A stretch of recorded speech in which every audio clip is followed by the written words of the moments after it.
कितना है?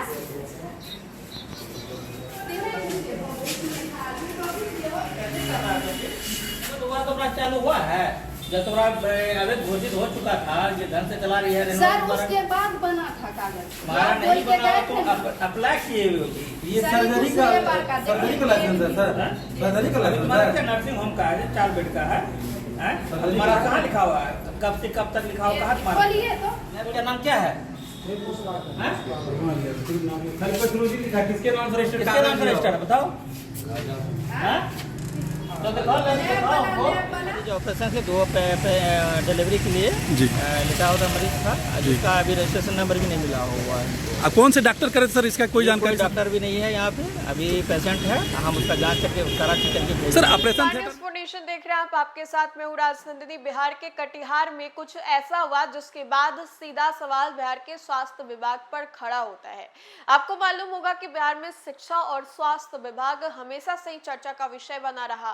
अब ऐसे में बिहार के कटिहार के एक नर्सिंग होम में कुछ ऐसा चल रहा था जिसके बाद ये पूछना लाजमी है कि बिहार में और कितने ऐसे नर्सिंग होम चलाए जा रहे हैं जहां पर कोई डिग्री नहीं है, बिना किसी रजिस्ट्रेशन के, कोई डॉक्टर नहीं है, कोई नर्स नहीं है। अब आप लगभग समझ गए होंगे कि मैं किस बारे में बात कर रही हूँ। दरअसल हुआ यूं कि बिहार के कटिहार में एक नर्सिंग होम चलाया जा रहा था, बहुत ही बेहतरीन तरीके से सब कुछ जो है वो चल रहा था, लेकिन जैसे ही वहां पर औचक निरीक्षण किया जाता है तब जो बात सामने आती है वो चौंका देने वाली बात आती है। दरअसल हुआ यूं कि नर्सिंग होम तो चल रहा था, लेकिन वहां पर रजिस्ट्रेशन नाम की कोई चीज दूर दूर तक नहीं थी। यानी कि जिस नर्सिंग होम को चलाया जा रहा था उसका रजिस्ट्रेशन था ही नहीं। इतना ही नहीं, आगे जो बात हम आपको बताने जा रहे हैं उसको जानने के बाद आप भी चौंक जाएंगे और सोचेंगे कि अब इलाज कराने के लिए कहां जाएं, पहले इलाज करवा ले या फिर अस्पताल या नर्सिंग होम का वेरिफिकेशन करवा ले। वहां पर डॉक्टर भी नहीं थे, और डॉक्टर क्या, वहां पर नर्स भी नहीं थे। अब आप सोच रहे हैं कि इलाज कैसे चल रहा था, इलाज कैसे चल रहा था। ये हम अपने स्क्रीन पर आपको ये कुछ तस्वीरों के माध्यम से दिखाते हैं जो कि हमारे संवाददाता के द्वारा भेजी गई है। रेनोवेट हुआ तो अपना चालू हुआ है जब तुम्हारा अवैध घोषित हो चुका था, ये ढंग से चला रही है। सर उसके बाद बना था कागज, हमारा नहीं बना तो अप्लाई किए हुए होगी। ये सर्जरी का लाइसेंस है सर, सर्जरी का लाइसेंस है। नर्सिंग होम का है, 4 बेड का है। तुम्हारा कहाँ लिखा हुआ है, कब से कब तक लिखा हुआ, कहाँ तुम्हारा? संजय कितना बेड है, गिनती करके लिखिए। बेड देखो तो क्या बेड का है, सबसे 10 बेड से ऊपर है। तुम्हारा कहाँ लिखा हुआ है, यहाँ लिखा रहता है नवीकरण की अवधि, तुम्हारा कहीं नहीं है, समझ गई? ये तो बना हुआ, तुम्हारा क्या लिखा हुआ? नहीं तुम सुना ना, पहले तो मेरे पास भी बहुत लाइसेंस आता है, ये तो थोड़े होता है। तुम्हारा होना चाहिए 26 से 27 चल रहा है, 4 है, कहाँ है तुम्हारा?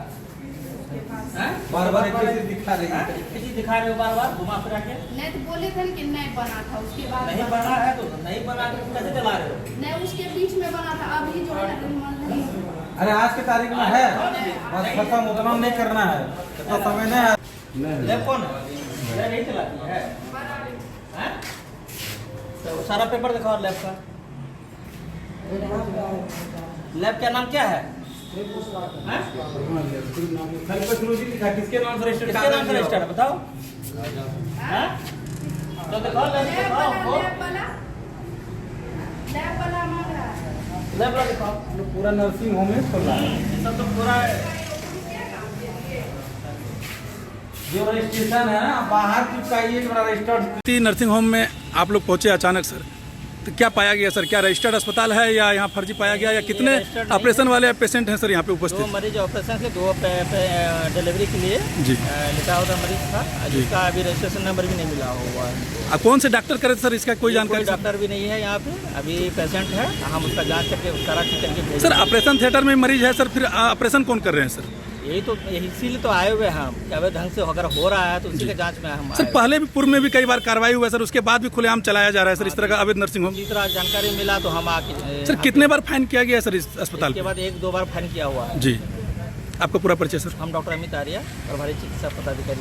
तो आपने देखा ये पूरी तस्वीर। अब ये पूरी तस्वीर जो है बिहार के कटिहार की बताई जा रही है, जहां पर न रजिस्ट्रेशन, न डॉक्टर, और यहाँ धड़ल्ले से इलाज चल रहा था। औचक निरीक्षण के दौरान जब स्वास्थ्य विभाग के अधिकारियों ने छापेमारी किया तो नर्सिंग होम में ऑपरेशन कौन कर रहा है, इसको लेकर के भी अब तक सस्पेंस बना हुआ है।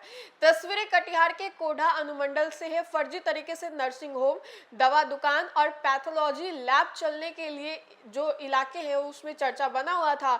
एक बार फिर से कटिहार के कोढ़ा अनुमंडल से ही ऐसी तस्वीर सामने आई है, जहां पर सामुदायिक स्वास्थ्य केंद्र में चिकित्सा पदाधिकारी अमित आर्या ने अब औचक निरीक्षण किया तो नर्सिंग होम के रजिस्ट्रेशन के नाम पर भी कुछ कागज नहीं होने की स्थिति के साथ साथ जिन मरीजों का ऑपरेशन किया जा रहा था वह कौन डॉक्टर है, कौन इलाज कर रहे थे, ये कुछ भी साफ नहीं हो पाया।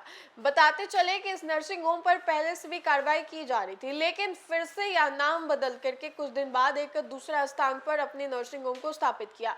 अब यह फर्जी नर्सिंग होम जो है किसकी मिली भगत से चल रही है, मरीज को फर्जी डॉक्टर के भेस में कौन इलाज का मुहैया करवा रहा है, तमाम बिंदुओं पर फिलहाल जो जांच है वो जुटी हुई है।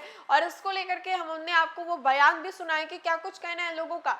लेकिन आप सोचिए कि बिहार में स्वास्थ्य विभाग एक बार फिर से कटघरे में खड़ा हो गया है और सवाल यही है कि क्या लोगों को अब विभाग से कोई डर नहीं रहा है, मंत्रालयों से कोई डर नहीं रहा है। सवाल इसलिए भी लाजमी क्योंकि स्वास्थ्य विभाग को लेकर के लगातार ऐसी तस्वीरें सामने आती रहती हैं और ये सवाल इसलिए भी खड़ा हो रहा है क्योंकि इन लोगों के मन में खौफ नहीं है। बिना किसी रजिस्ट्रेशन के, बिना किसी डॉक्टर के, बिना किसी नर्स के जिस तरीके से इलाज चल रहा था, आखिर मरीजों का इलाज कौन कर रहा है, ये सवाल अभी भी लाजमी है। तो ये कटिहार की हमने आपको विस्तार से खबर बताई कि किस तरीके से कटिहार में बिना रजिस्ट्रेशन के, बिना डॉक्टर नर्स के एक अस्पताल नर्सिंग होम चलाया जा रहा था और जब वहां पर स्वास्थ्य विभाग के अधिकारियों के द्वारा औचक निरीक्षण किया जाता है तब जो बात सामने आती है वो वाकई चौंका देने वाली थी। इस पूरे खबर को लेकर के आपकी क्या राय है, कमेंट के माध्यम से जरूर बताएं। फिलहाल के लिए इतना ही, खबरों का सिलसिला लगातार जारी रहेगा। तब तक के लिए देखते रहे न्यूज़ फॉर नेशन। बहुत बहुत शुक्रिया।